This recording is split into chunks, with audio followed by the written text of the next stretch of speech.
DG Stéphane oh. Balamwange Congo ya Lumumba Congo Tafachi Beton Tangwe koki oyoyo Tangwango yangoyo ekoki Tolanda kango Papa Stéphane Balamwange oh yeah.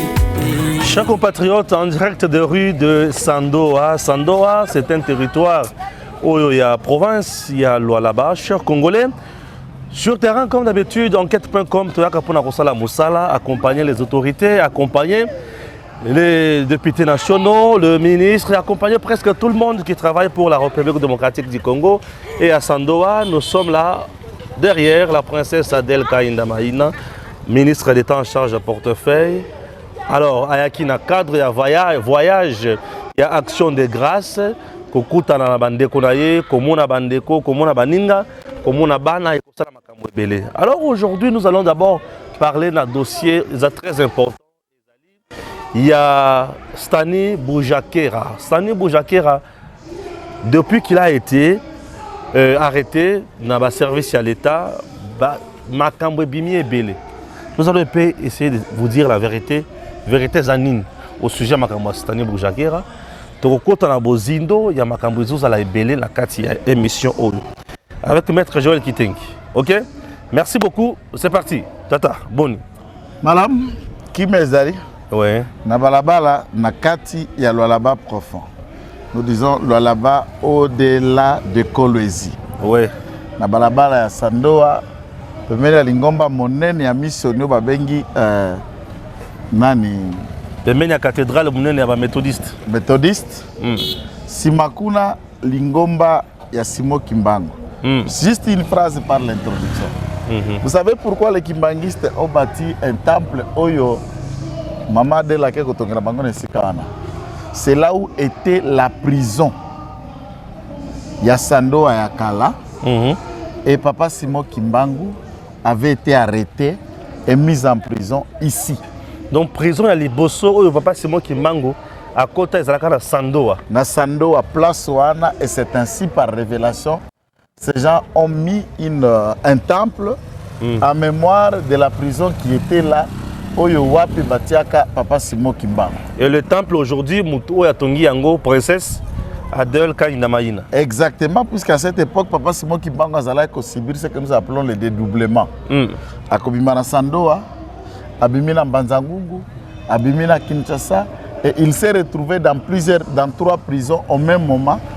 Balobi mindela labito kangi azao. Baya Mbanzangungu labito kangi azao.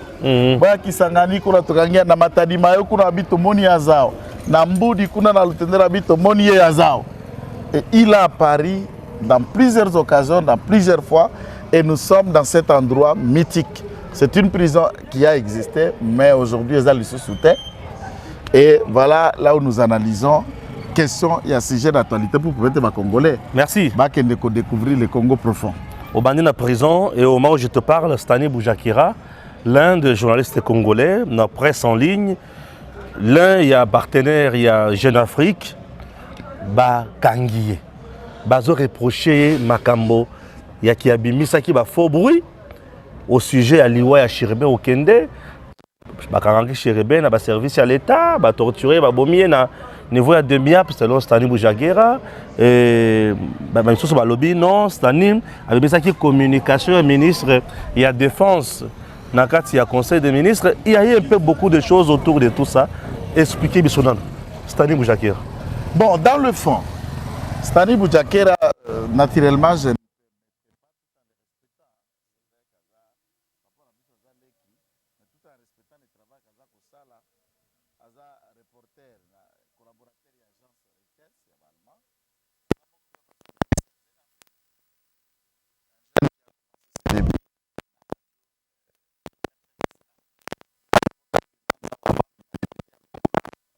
a été DG de cette chaîne.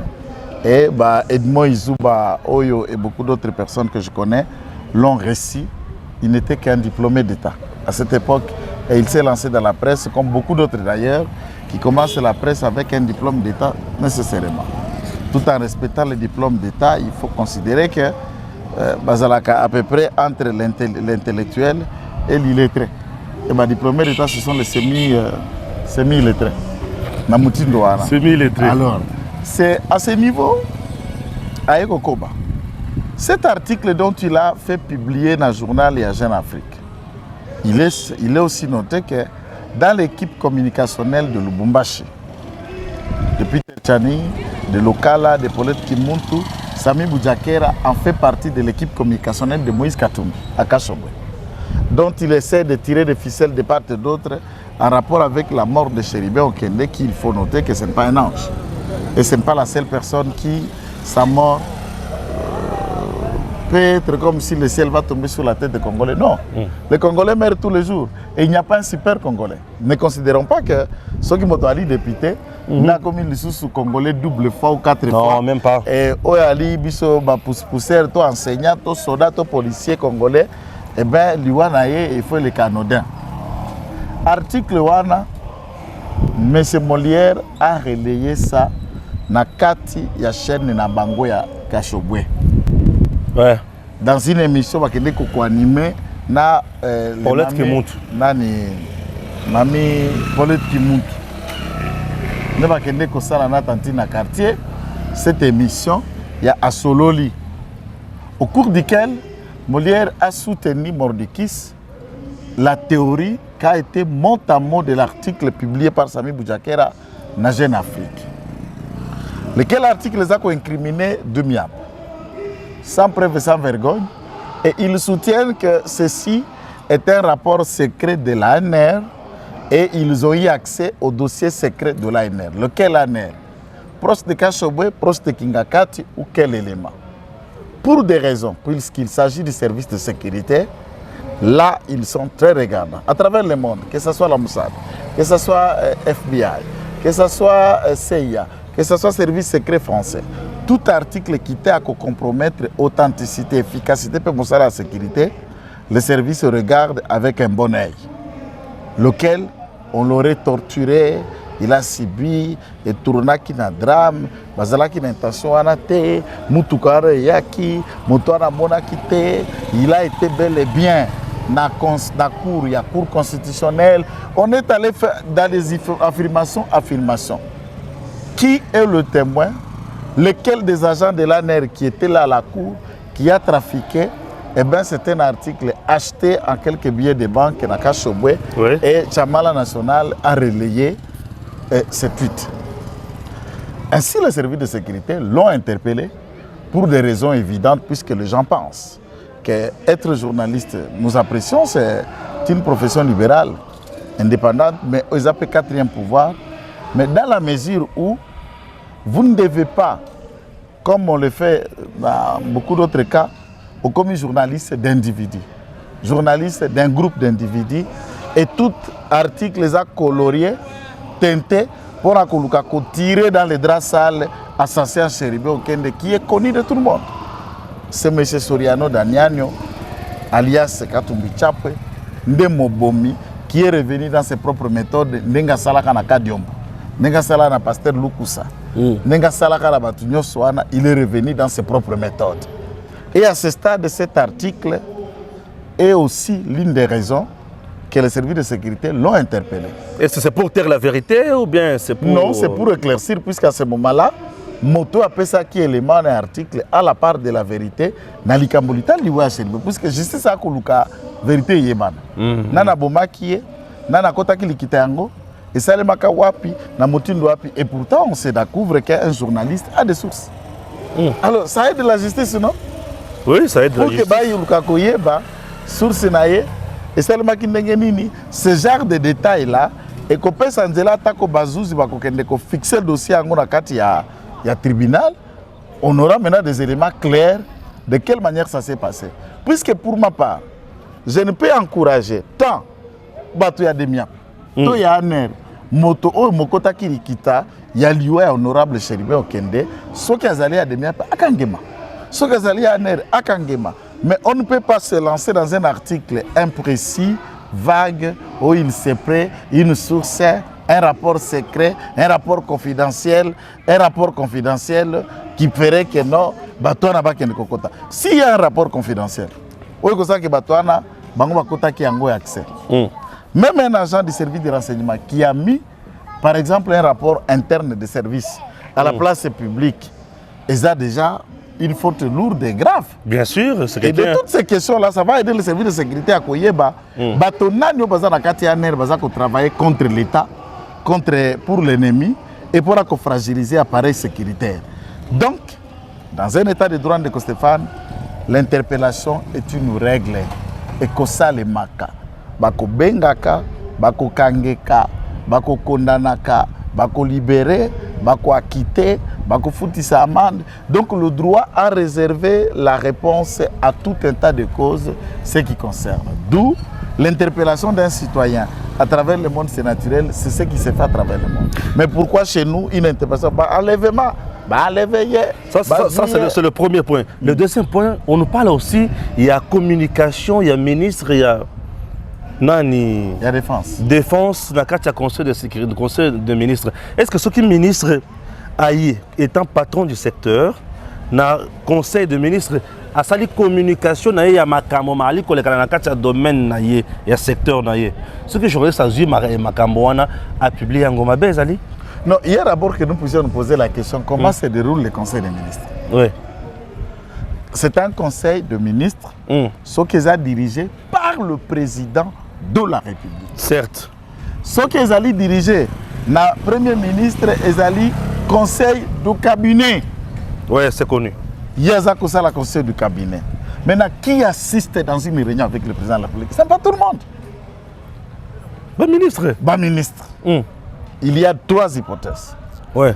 Le ministre va assister et dans la chambre annexe, va accompagner de leurs parsec ou de leurs assistants. Ce n'est pas qu'ils ont part dans le conseil comme ils sont en train de se réunir. Non, non, non. Il y a aussi d'autres conseils de ministres qui se tiennent en vidéo conférence. Donc, à ce moment-là, le ministre est entouré de ses collaborateurs et ils ont en prélude Makamunyo Sobaninga dans chaque secteur Bazako Rezibé puis Bazako Loba. Qui de ministres ayant participé à ce conseil se sont confiés à la presse pour divulguer le propos relevant d'un secteur hautement stratégique qui est la défense nationale. Là, c'est des questions que nous devons nous poser. Soit nous ne connaissons plus les notions à homme d'État. Mbokarabiso, c'est le seul pays oyo okuta makambo ya sécurité bako betango na bar. Ah oui, bako betana nani pourquoi parce que batu bamona yeki yazala na ba entrée, ya sola na ba konzi, ya yeboza ko saleba. C'est pendant cette façon à côté ka information za ko fragiliser biso et nous donnons de la matière à l'ennemi. Est-ce que en tant que journaliste tout ce que les journalistes connaissent, c'est ce qui doit être publié. Non. Les journalistes ont beaucoup d'infos et le public. Maintenant, on survivre. Nous en connaissons un certain nombre de choses. Nous avons enquêté, nous avons enquêté, il y a solo Oponi, opinion, azala éveillé, azala informé, Moussou Solobi. Attends, ma Biblia. Tout n'est pas, tout m'est permis, mais tout n'est pas bon. Yoko yaka ko nare nyo se met la place publique. Des questions concernant la sécurité, nous sommes en guerre contre le Rwanda, nous faisons face à des groupes armés, nous subissons des pressions impérialistes qui veulent à tout prix contrôler le Congo et vous arrivez avec un article qui met à mal un rapport du Conseil des ministres au Sénégal à la sanctionné par des PV, il y a adoption, il y a résolution au Conseil des ministres devant le président de la République. Motomosous oya ko assistaka déter cabinet président assistaka bato ya service à président bazalaka kuna bagarde du corps ya président qui a diffusé ça na début à mandature à Félix Tshisekedi nous avons assisté à des théâtres énormes président zako pakola poudre vidéo bimi azako tia moi maquillage vidéo bimi courrier zoko tana tout ça et après quand on a essayé de resserrer le taux tout a été serré. Il faut qu'en interne, si tel est le cas, qu'on découvre qui et comment ces rapports doivent être trouvés en évidence. Une dernière hypothèse, c'est que dans le cabinet de Jean-Pierre Bemba, puisque le condensé a résumé, il y a secteur, et peut Samaka, na ministre, il peut avoir élaboré son travail et que ça, il m'a opérateur de saisie à cabinet naé, parsec naé, assistant naé, directeur de cabinet naé. Et c'est un travail en amont qui est calculé, écrit et chiffré. Au bango basimbi yango na maboko. Et c'est là où Jean-Pierre Bemba a kokenda kotanga pour faire diffusion, n'est-ce pas, écho Yamakambo Oyo et Sengeli Yakenda Koyeba Kuna. Alors, c'est très important. Alors, vous devez retenir quelque chose de très utile. Alors, chers compatriotes, Eza Makambo Oyo Tozo Telemela Mingi na Mboka na biso, retenez que Mboka et Zalaka na sécurité na yango. La sûreté de l'État basakalaka na yango te. Ce n'est pas pour rien qu'aujourd'hui, au Moni, tous les services de renseignement militaire, services de renseignement civil, nous sommes les osala musala na yango. Anera osala musala, Demia pa osala musala, CNS osala musala, CNC pe mikolo yo, a côté pe osala musala. Batu esengeli bayeba. Nazo yoka ba réaction ya ba Martin Fayulu, ba Lobaya, Batu, tout le monde oyo bazalaka servi par Stani Boujakera. Koganga libérer Boujakera. Bazo libérer mutu oyo na kutu ba entendre te. Donc il y a déjà intouchable dans ce pays. Puisqu'ils rentrent dans les services loyaux, donc l'État s'est fini à Bungi. À cause de ça, la n'a été. Non. Tout le monde va comprendre. Attends, mon colocatumbi, on a comme président de Zambie. Attends, mon colo. Nani, c'est qui? Joseph Azongi Kabila na Rwanda. Joseph Kabila. Azongi na Rwanda pour remplacer nos Kagame. Attends, mon colo Fayulu comme président du Sénégal. Aïe, très bien qu'on ne joue pas avec la sécurité de l'État. La sécurité de l'État est là comme tout yamoko makasi oyo senga mutu nyonso aye bakoto sayango. OK? Donc c'est très important. Alors makamwana batu bazocha biso makelele pour rien. Biso tozo keneka liboso hein.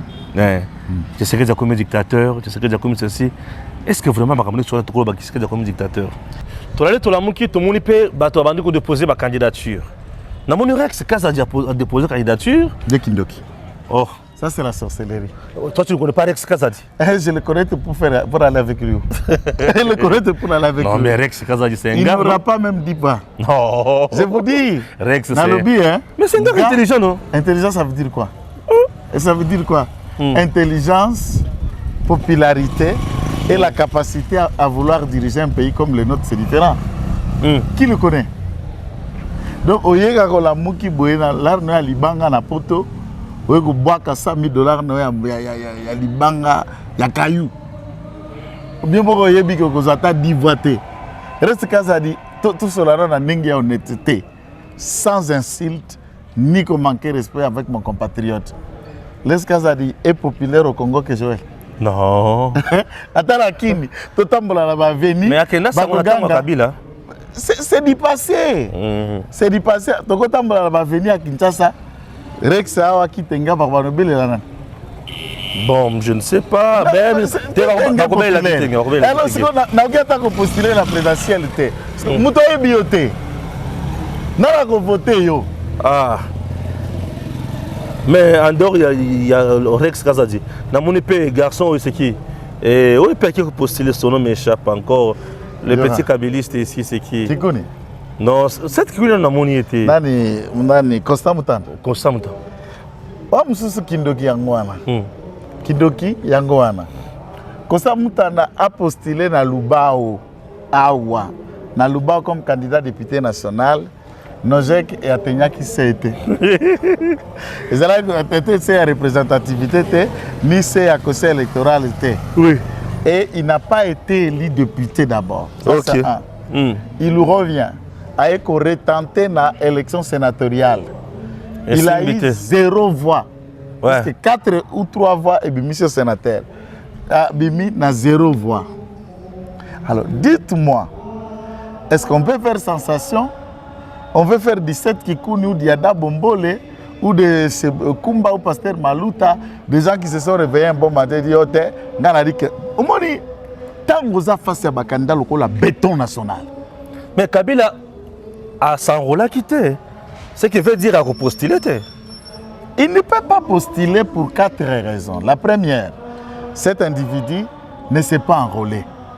La deuxième, au regard de la loi et de la Constitution, M. Kabila a éligible T. La troisième, mais gestion pillage et na gestion à Salaki Congo pendant 18 ans, aucun Congolais ne peut lui accorder crédit, ne serait-ce pour diriger le pays pendant 2 ans. Quatrième raison, un Rwandais, oba manipula kibiso, oba tuba brada kibiso, balakisi biso ke yali mwana mboka, azoka nazali Munyarwanda. Ba Congolais nso abiki kwa za Munyarwanda. Nani Congola ko pona Rwandais apese sous directeur à Congo. Alors là, ça devient compliqué. Mais ça devient compliqué. Ça devient compliqué. Matata dépose déjà sa candidature. Matata Pogno. Matata ko déposer candidature na ça ne m'intrigue pas. Azali candidat député national. Tout le monde a qui dossier. Bien sûr. Procès na cour constitutionnelle. Nous l'avons dit, je te l'ai dit. Mais Matisi Yango. Ponganga Zalaki na Sandoa. Nazo zonga la Kishasa. Tout le procès que vous allez reporter, Akosamba et Matata sera condamné bien avant les élections et ça sera impact puisque la loi électorale redonne. Et la CENI requalifiera le tir. Ça, c'est du point de vue pratique. Yami Balé, Matata, à cause de Moyibi na Bukanga Lonzo, aucun Congolais a koki kopé salisusu Moyibi lokola Matata, je suis en Bokate, il n'a pas été président, ne serait-ce premier ministre, Maïba Biso na film. Congolais mon côté à Kopono, yé. Et loko ya Souka, Matata Fafaron qui voudrait affronter la justice, nous nous sommes rendus compte que Matata c'est un poule mouillé à ce titre, qui ne fait que cramponner autour de la théorie, qui ne tient pas debout. Donc vous comprenez. Donc Matata se retrouve à Makala. Matata, c'est cela la place, il y a Moïbi. Papa, 205 millions, toi n'a pas vendu. Si la mère a Makala pour 57 millions avant de la quitter, nous avons 205 il ne faut pas prendre, écoute. Il faut pas prendre rien. Moi, je suis Matata, c'est différent. Mais moi, je suis bon. Ay, minéraux Zambongo. Minéraux Aruba et Zambongo. Qu'on finance la rébellion, Congolais, c'est plus qu'un bon crime de guerre, crime contre l'humanité. Qu'on jouait au profit de l'espionnage à Rwanda contre le Congo, et Zali Moko ya crime et monnaie. Yango Mangachuchu place à Zawana, yé, c'est poli, Nakatandoro. Ako bima bankusu, ako bota mayebo na matokolo, nkakebe nandoro place wana. Très bien, voilà. Chers compatriotes, on a cadre itinérance, il y a princesse Adel Kaïda Maïna, à Kenaki Nabamboka Ebele, à passer dans la chefferie Ebele, à passer dans le village, dans le groupement. Partout où princesse Abanaki Koleka, Batu Abanaki Koyambaye Kitoko, Batu Batosi, Yemokona Nazo Tosa Batu, Kobina ya modèle wana, Esengo. Et la kisi ki azali mwana mboka oyo bali ko linga mingi bali ko benga ye na mbwende pona bango député national elingi koloba ki princesse Adel Kaïda Maïna. Pendant la journée, pendant la nuit, princesse était toujours na batu. Nous sommes passés la bisika ebele côté Henri Yave Moulang. Tout l'équipe vraiment côté wana côté ya bakalève mutante. Voilà. Côté, il y a Mouyez Manges Mas. Voilà. Tout l'équipe à côté de nous. Bah imagine ce boali comme on a game sali kola kisabino. Et là bisika côté ya Chikez Diem. Voilà. To comme ne sika to kiti a kiti na mutuka a ke a yoki bango a pesi bango message. J'aime le message ya princesse. Ce n'est pas la campagne électorale au ya sali. Mais princesse abandaki kotambo la kota ba base nae na cadre ya voyage nae d'action de grâce. Puisque c'est un voyage où il m'aimait mingi. Totamboli vraiment toke ko se retrouver les sous na chefferie à Chimbamba. Chefferie à Chimbamba. Chibamba voilà. Chefferie à Chibamba.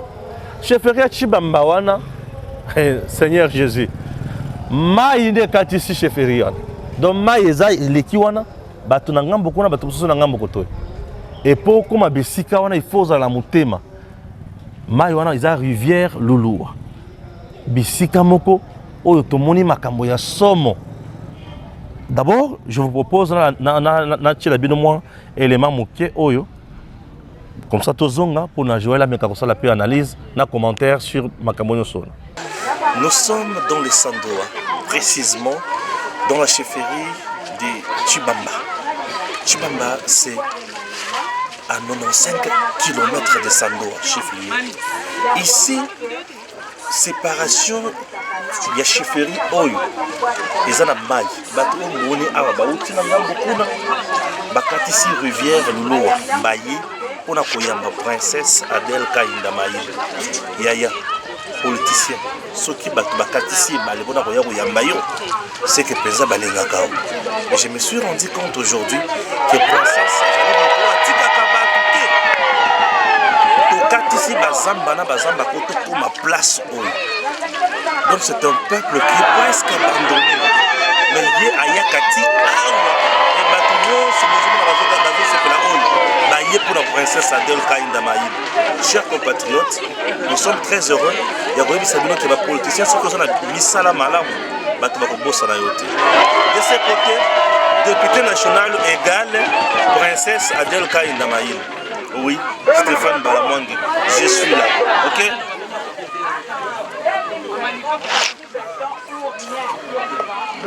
C'est comme vous le constatez, nous sommes là. 2023, c'est Fachi Betouri. Alors, la princesse est derrière moi. On tourne.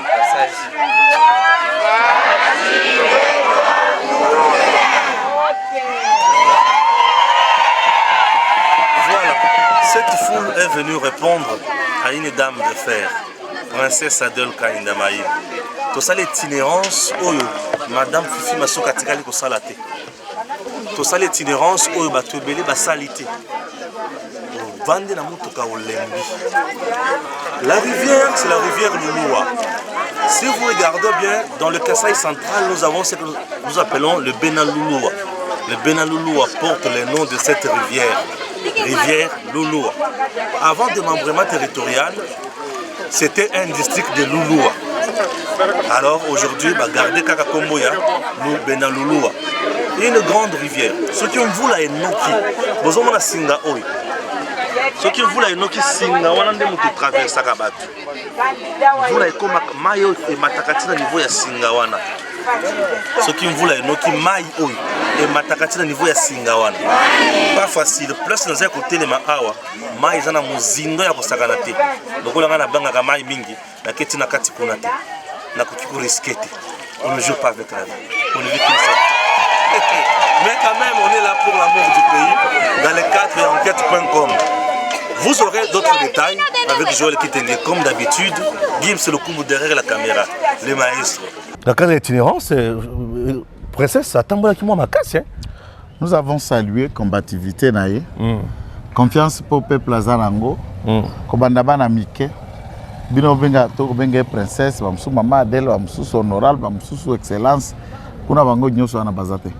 Ba bien ene. Maina, Kainda. Kainda. Kainda. Nabana Mike. Kainda. Kainda. Kainda. C'est tout le monde. Mboka Momba. On a senti l'affinité. Oh Kainda. Kainda ye. Kainda avec njamba. Na mali atakasumbi. Jamba na mali atakasumbi. Mama walela ana. Jamba na mali atakasumbi ngelo bani. L'animal, le grand éléphant qui écrase tous les autres animaux, nakati ya brousse, oya nyataka, oya nyati bango. Mais bande l'élection est Sandoa. Nangamba bande nous banga benga ngoneti jamba na mala telingi koloba jatabao. Jatabao. Nyata bango. Ah ouais. Mais ce qu'on a contexte oya nyati bango nyos. Depuis 2006, elle est toujours élue. 2011, élue. 2018, Kakaye. Et en plus, un des gens, des personnes que nous avons qui naé à Lobi, na législature les cas qui a la campagne. Ayaka na butu, ya jour ya clôture ya campagne, comme na butu à l'élo, lobby élection. À ce moment-là, aïe, mais avec qui? À battre campagne était. Atambolita comme il a boutou avec l'élection c'est la maleki. On est en 2018. On est en 2018. Au Bahati à Katanaman. Au Bahati à Katanaman cour de Bahati va voter arrêter. Il y a le gars à la cour constitutionnelle. La cour suprême. La cour suprême à l'époque voilà constitutionnelle. Voilà par exemple député à instance judiciaire. Très bien. Vous allez comprendre. Oui. Donc et puis n'a pas tempelo to tamboli. Ce qui m'a étonné J'ai toujours dit au public que mon père est pasteur et moi-même je suis un serviteur de Dieu. Là, tu continues un prédicateur. Temple automone pour la dimanche. En fait, dans le de manière générale, dans le temple, batune batongaka dans l'église. Tous les exemples quoi papa Rambiso, pasteur Baruti Kasongo, na maman photo Pessimbote. Ce sont les fidèles qui se sont cotisés. Qui se sont cotisés pourtant papa Baruti a zappé na mbongo na ye. Na mona nanu na Congo te individu seul. Aotonga. Na mbongo na ye sangisi misolabe atongi temple et tika ye moko. Non, ça ne peut pas se faire. Mais ye asali yango. Et pas mon côté. Bisike belé. Alors la kati ya Sandoa awa temple là temple 6 temples. Wow. Temple en Nzambe Malamu. Nzambe Malamu. Temple à Kimbangu. Kimbangu. Temple ya Pentecôtiste. Oui. Temple à Geregaz. Oui, à Kuna wana voilà. Na temple. Oui, à cathédrale. Cathédrale oui.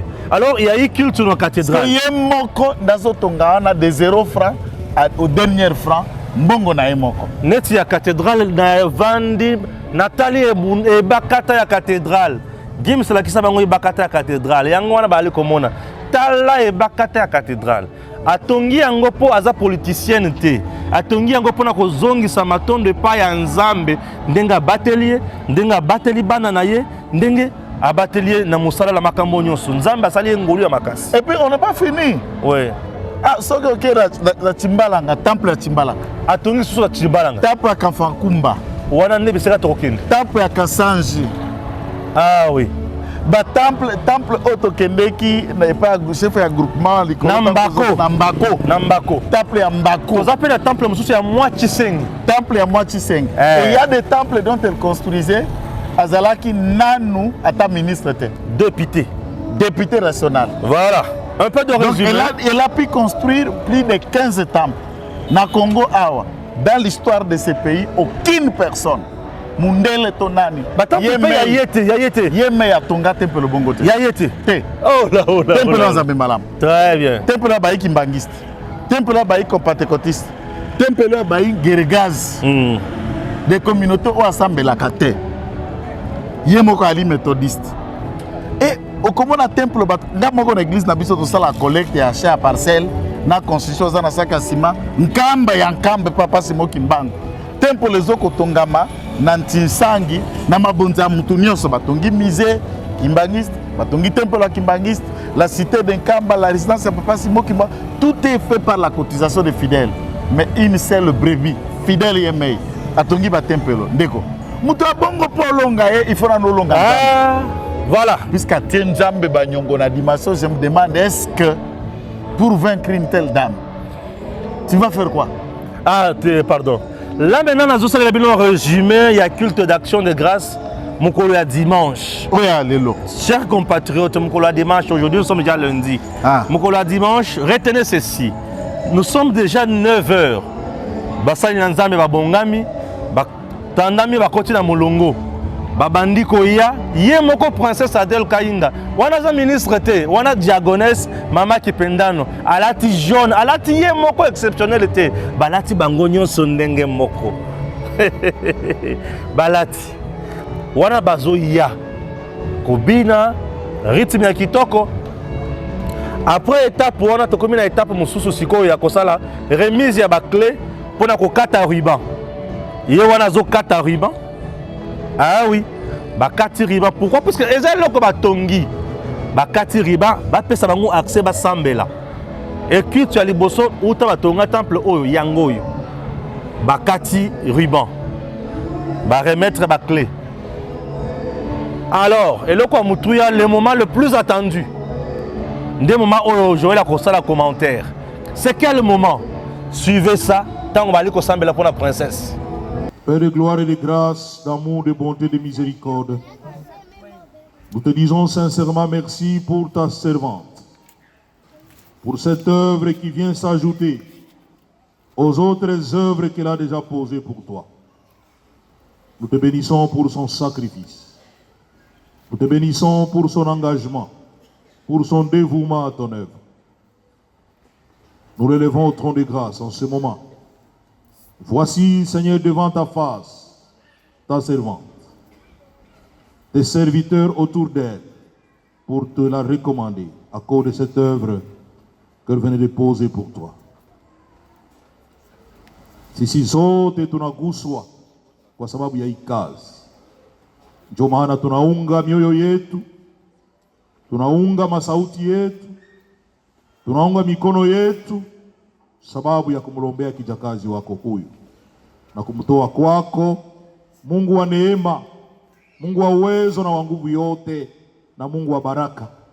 Fanya ya kwamba mikono yetu tunaweka juu yake ikuwe mikono symboliki. Tunapenda mkono yako yenye ya uwezo, njoo yo imukamate, njoo yo ikuwe yulu yake, njoo yo imuguse, njoo yo imubariki, sababu ya hii kazi iko nashangaisha watu. Baba, wewe njoo uliweka ndani yake roho hii ya kukujengea. Alifai kujenga juu ya jamaa yake, lakini anakujengea wewe Mungu. Katika kiti chako cha neema, mfalme, umukamate kijakazi wako huyu, umukamate na mkono ya uwezo, mkono ya nguvu, mkono ya baraka, kusudi abarikiwe siku zote za maisha yake. Aone mkono yako kumshika, kumupikania vita, kumubariki katika vitu vyote atakamata, katika vitu vyote atafanya, vyote vyake vibarikiwe katika jina la Yesu Kristo. Nuru ya uso yako e Bwana imwangazie. Wewe Mungu wa milele, hakuna Mungu kama wewe mbinguni wala duniani. Toka zamani za kale uliweka katika roho ya wanadamu lazima ya kukujengea fadhili pale ambapo jina lako ilifai kuikala. Tunakushukuru sana leo sababu uliweka ndani ya kijakazi wako Mama Ministre d'Etat Princesse Adele Kainda Maina roho ya kufanya hii kanisa. Unajua kanisa hii inejongeza kuma kanisa ingine mingi sasa kujenga kwa kanisa Methodiste yudi na kuma kanisa ingine. Sasa tunakulomba, tunakusii katika jina la Yesu Kristo, ushike agano yako ya rehema kwa kijakazi wako huyu pamoja na jamaa yake pamoja na watoto wake 5 wana presente hapa, sababu yao anakutendea hii sifa. Baraka yako ikuwe juu yake na juu ya watoto wake na juu ya kizazi kyake, kizazi kwa kizazi. Neema yako imwangike yulu yake na baraka yako imutembelee siku zote za maisha yake. Mama Ministre Adele Kainda, Bwana Mungu akubariki. Bwana Mungu abariki kazi yako. Bwana Mungu abariki mahitaji yako yote. Bwana Mungu abariki jamaa yako yote. Watoto wako, uzao wa tumbo lako wabarikiwe vizazi kwa vizazi jusqu'à la 1000e génération. Vyote vyako, ministeri yako ibarikiwe, parti yako ibarikiwe, vyote unafanya vibarikiwe. Que du trône de sa grâce le Seigneur réalise le vœu de ton cœur. Baba, uitende sababu uko mwaminifu. Ile unasema unayatenda. Tu as dit tout ce que vous demanderez à mon nom, croyez que vous l'avez reçu et vous le verrez s'accomplir. Nous croyons que tu vas accomplir de grandes choses juu ya kijakazi wako. Vitende sababu uko mwaminifu. Mungu akubariki mama. Mungu akuchunge, Mungu akulinde, Mungu akufiche budamu yake sababu uko richesse kukanisa na kuinchi yetu. Mungu akuone na macho yake ya neema katika jina la Baba, la Mwana na la Roho Mtakatifu. Sisi zote katika imani na tumaini tele tunasema amen.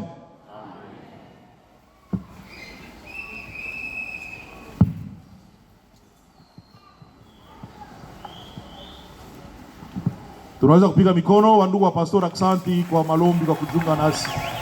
Aksanti sana.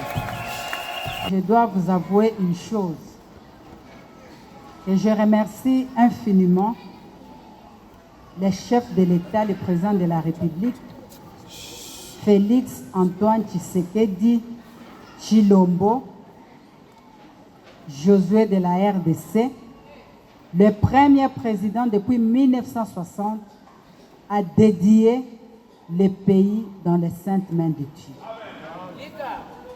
Et de deux, je les remercie aussi parce que le président reconnaît ma foi. Et nous sommes comme ses disciples. Lui a dédié les pays dans les mains de Dieu, mais nous devons aussi suivre cet exemple, traduire cette foi plutôt, par l'évangélisation et poser, construire des églises et accompagner aussi d'autres œuvres sociales. Je remercie aussi le Premier ministre Jean-Michel Sama Lukonde Kyenge, qui cette période ne pouvait pas m'autoriser de venir, mais il m'a autorisé. Et il sait que je suis venue pour inaugurer et dédier les églises. Et enfin, je remercie tous les membres de mon cabinet qui ont bien voulu se joindre à moi. Il y a d'autres qui viennent de découvrir Sandoa pour la première fois. Il y a la délégation de Olomami, la délégation du Haut-Katanga, la délégation du Lualaba et d'autres. Et je remercie aussi les sénateurs Alain Ilunga, le consultant, notre stratège dans notre parti, Alliance des démocrates chrétiens du Congo, qui est le coordonnateur de la centrale électorale. Et je remercie aussi les seigneurs. Nous, comme ALDEC, nous sommes allés comme parti politique, pas comme regroupement. Mais nous avons aligné 450 voix. Et comme c'est dédicace, j'ai la foi que nous allons remporter la victoire et que nous aurons une majorité confortable. C'est l'occasion aussi de vous présenter, parce que je le disais que Yaminguli Kasumbi wa Tchali, Bakuli Kasumbi wa Ndemba. Honorable Kanahu, Germain Kayombo, il est sur la même liste que Aldec. Alors, nilisema Mungu abamshikiria ke buluma. Shinjo vile, Mina déclaré au nom de Jésus-Christ que tout a remporté victoire pour que l'honneur puisse lui revenir. Mina mirudishi accent. Après kosambela pour la princesse, nabanzi ke bomoni esengo ndenge zalaki. Kobina n'en parlons même pas, elle danse pour Dieu. Gims, on va filmer. Est-ce que Mabine ezali? Elle danse pour Dieu. Ba chorale koyemba, yemo kona mto latisi ba chorale nyoso na ndenge baza propre wana. Yemo kona mto acheso ba keti nyonso na kati église. Temple kutana no silité. Balobi bango ba kosambela kaka modèle wana. D'instrument kitoko. Non nzambe fois pambola. Nzambe pambola te ndenge nini. Tina bana na ba ko tirer profit puisque depuis Congo eza Congo. Ba surnommé que aza missionnaire noir. Ba américain bayaka, ba ela évangile, yesko missionnaire protestante noir oza kotonga ba temple. Je peux vous surprendre, il est fait au-delà de sa confession religieuse. Le sambo moni ba ko tie maboko, waneza moment moko chrétien. Puisque le sambo basali na nzambe. Atongi ka temple te. Atongi résidence de pastorale. Oya suretanda. Atongi kaka wana te combien d'écoles de réhabilité? A quelques réhabilité place tozanga na kuva école catholique place à Tangela. Batol l'union soit a pris de la matière, elle a racheté, refaire la charpente et la toiture pour réhabiliter. Est-ce que c'est catholique? Non. Abaki c'est église catholique Bakaro pour réhabiliter paroisse na bango et Ao. Il n'a pas cassé pour recommencer un temple là, il a contribué. Na mutindo wana. Muto mutindo yo nzamba kotike ndengeni. C'est ça qui fait que remaniement est pour Fachaza Mouklis. Fachaza serviteur de Dieu, le Saint-Esprit les convainc et dit non, non, non, non, tu dois garder l'intercesseuse nationale. À côté de toi, tu dois garder Maman Kipendano. À côté de toi, l'article ni ne bima na côté. Commentaire ni ne bima na côté. Quelle insulte bima na côté. Et aucun combat, Moutounyo soit bundisa et alongae à cause de Nzambe, à cause de honnêteté, à cause de Maboko Pembe nae, à cause de la fidélité pour la dans les combats. Chaque endroit où nous sommes passés, premièrement, ça qu'on prêchait, il y a Fachi Béton. N'a pas si Nzambe merci. Si ma copine Nzambe merci, président de la République. Donc yazala d'abord Nzambe liboso, yami balé président de la République.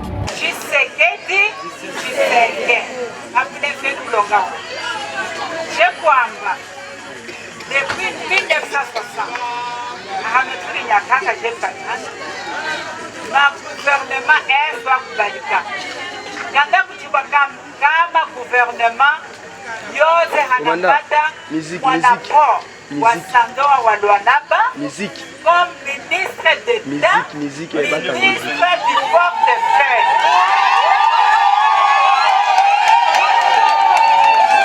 Après la liste de Tshisekedi, elle fait ce mot comme mon Wélou.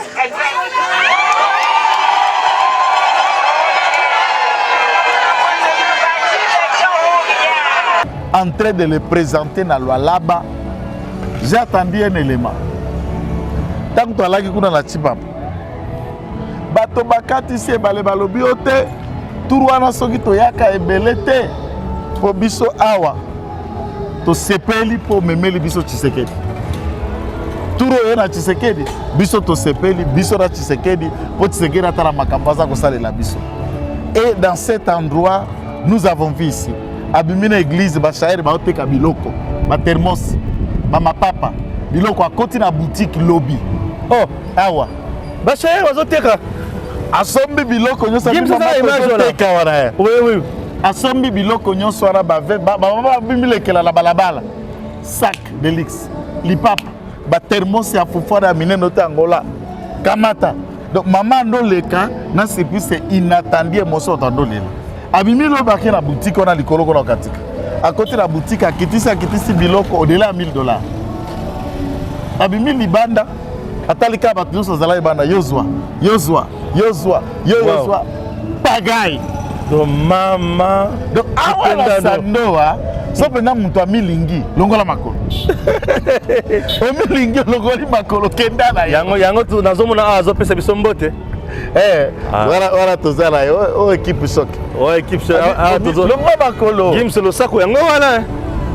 Lo sako ezawana. Bonga iso la zaka na Sando. Te na résister. Net place to vanda ki awa to vandi tozo panga. To panda lo bani ne place. Wana tozo panga sikoyo stratégie. To vandi na mama ki panda. Ndenge mama ki panda na to ndenge so ndo na ba ekoli. Abi qu'est-ce que les gens disent de moi? Ça bino bokiti na terre bino boza les enquêtes.com. Qu'est-ce que les gens disent de moi? Qu'est-ce que les gens disent du président de la République? Nini Sengeli n'a amélioré? Comment Sengeli est engagé à la communication? Non seulement ça. Lobby a rassemblé la jeunesse de Sandoa. Oh oui. Bango baye kolukaye bango moko. Il y a eu des yeux encore dans Aldet. Il y a des jeunes dans le bito. Il Ah oui. Biso toye awa po yo. Chombe a mi balé. Deuxième chombe. Il faut tous en assumer. Très bien. Ambiance c'est les gars qui dans l'église Mongola dimanche. C'est extraordinaire. Ah oui. Ça c'est quel temple? Ça fait du bien et puis ça se dans le temple là mais qui ça merci beaucoup, j'espère que Gims ala kisibino ba image nyon so tolobeli awa. Po ete azana yango. Aliko sala musala na malamu mingi. Akoli na musala oyo. Gims Lokum. Gims la fierté mwana soda. Mwana major. Voilà major. Pas major. Professeur Bote père. Mais respect mon major. Merci beaucoup à Gims et à très bientôt. DG Stéphane Balamwange Congo ya Lumumba Congo Tafachi Beton Tango ekoki oyo Tango ango yango yo ekoki Tolanda kango Papa Stéphane Balamwange oh yeah yeah